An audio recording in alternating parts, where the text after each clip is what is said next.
Buenas tardes, estimado Magíster Anthony Fabricio Cabrera Ludeña. Somos estudiantes de la Universidad Nacional de Loja, de la carrera de Educación Inicial a Distancia. Panel de discusión: los agentes y sujetos del proceso educativo.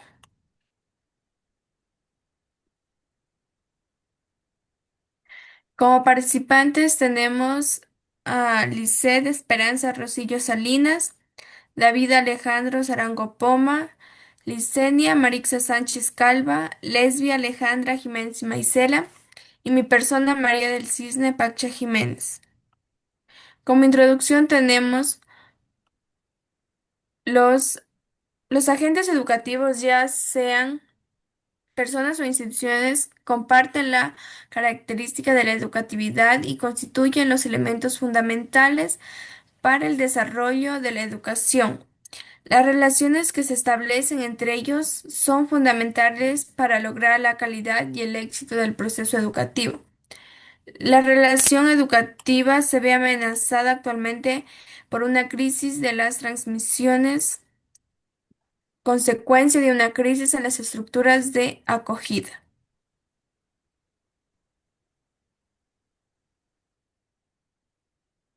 Los protagonistas del proceso educativo.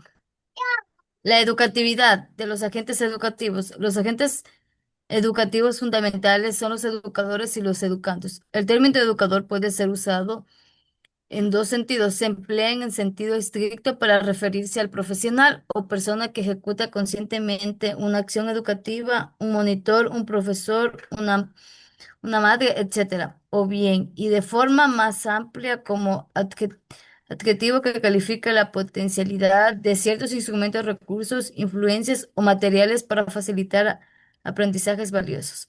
Los ambientes educativos, tanto la familia como la escuela generan un ethos particularmente propicio para la educación de las jóvenes generaciones. La familia es uno de los espacios educativos más genuinos y relevantes, ya que los primeros años de vida son precisivos en la fragua de la personalidad. Los protagonistas del proceso educativo. Con el giro paidocéntrico que comenzó con la escuela nueva, se considera al educando como protagonista del proceso educativo, causa y sujeto principal de su propio aprendizaje, mientras que el educador actúa como causa subsidiaria. Sin embargo, no es posible desmerecer el papel que juega el educador y no se debe afirmar el protagonismo de uno en detrimento del otro, porque educador y educando no son figuras antagónicas o rivales, aunque en ocasiones se traten de presentar así.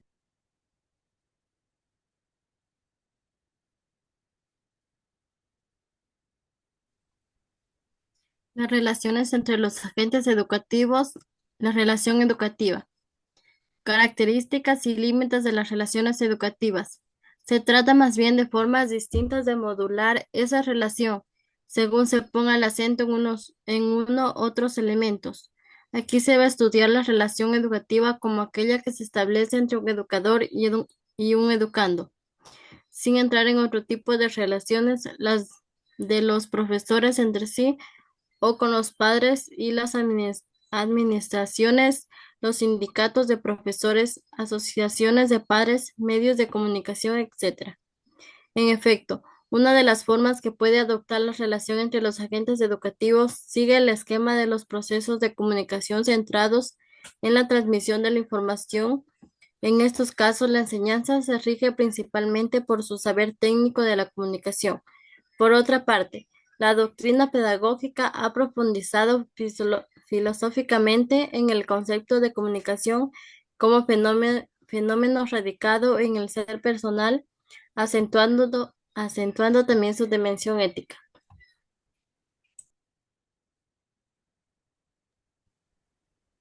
Las tensiones propias de la relación educativa.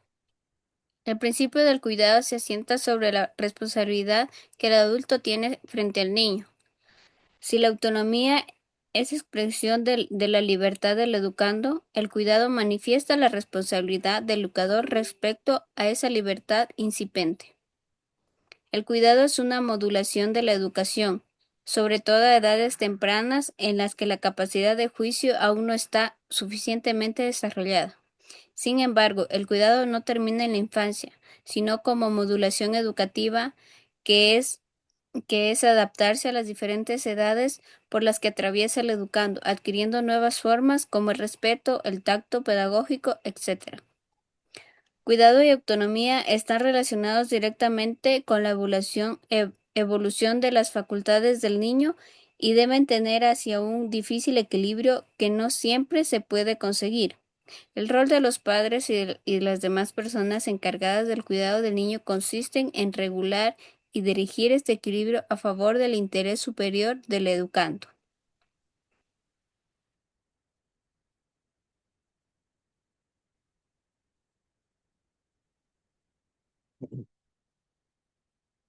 ¿Es posible educar en un contexto desde educativo? El elemento positivo de la crisis. Son muchos los autores que apuntan una crisis mundial de la educación. Justo así se titulaba el informe presentado a la UNESCO a finales de la década de los 60. Combs identificaba las crisis de la educación como una crisis de la institución escolar y propia una conceptualización del fenómeno educativo fuese más allá del ámbito formal, reconociendo también los ámbitos no formales e informales como espacios educativos. Sin embargo, parece que ese análisis no ha sido suficiente para arreglar las cosas, sino que más bien las crisis de las instituciones escolares se han exportado a otros ámbitos, situados en la que se inscriben actualmente la relación educativa, siguiendo las sugerencias de los trabajos de Aret y Duch. Ronda de preguntas. ¿Quiénes son los agentes educativos fundamentales y en qué sentido se define el término educador? Los agentes educativos fundamentales son el educador, educando, la familia, la escuela y la sociedad. El término educador se define como la persona que orienta, acompaña y facilita el proceso de aprendizaje y formación integral del educando. ¿Qué significa el giro paidocéntrico y cómo se relacionan los roles del educador y el educando? Coloca al estudiante en el centro del proceso educativo. El educador deja de ser únicamente transmisor del conocimientos y se convierte en guía o mediador, mientras que el educando asume un papel activo en la construcción de su aprendizaje. Siguiente. ¿De qué forma se puede estructurar la relación entre educador y educando? Hay tres formas: la estricta, donde el profesor manda y el alumno obedece; la muy libre, donde el alumno hace lo que quiere sin reglas; y la equilibrada, donde el profesor guía con respeto y el alumno también puede opinar. ¿Cuáles son las dos tensiones principales que se dinamizan la relación educativa? La primera es órdenes versus libertad, o sea, cuando manda el profesor y cuando decide el alumno. La segunda es ayudar versus soltar, o sea, cuando protege el profesor al alumno y cuando lo deja aprender solo de sus errores. Siguiente. ¿En qué se basa el principio del cuidado y cómo se adapta a la evolución del educando? Se basa en proteger, apoyar y acompañar al estudiante para garantizar su bienestar físico y emocional y social.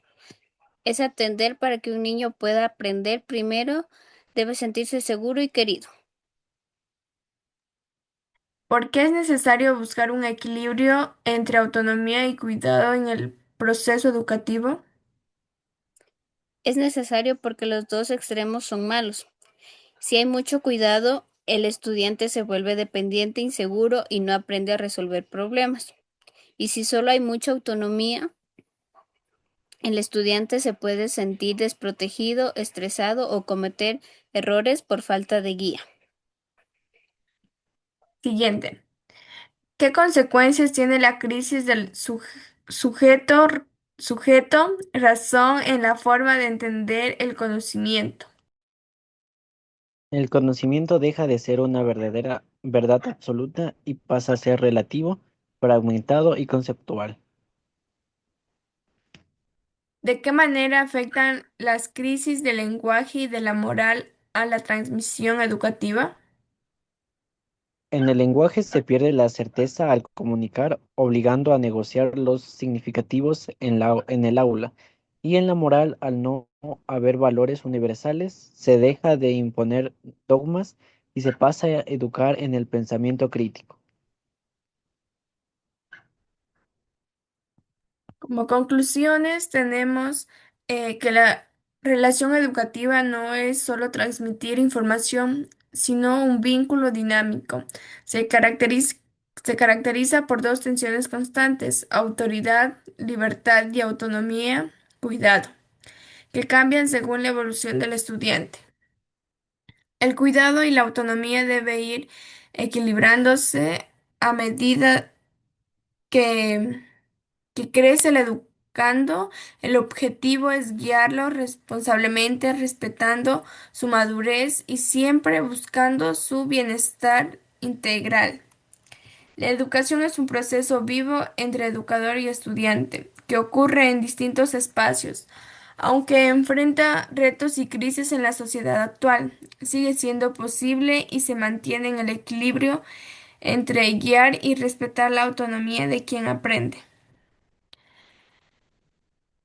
La educación atraviesa una crisis mundial que no solo afecta a la escuela formal, sino que también a otros ámbitos. Aún así, la crisis puede ser una oportunidad para repensar y ampliar la acción educativa.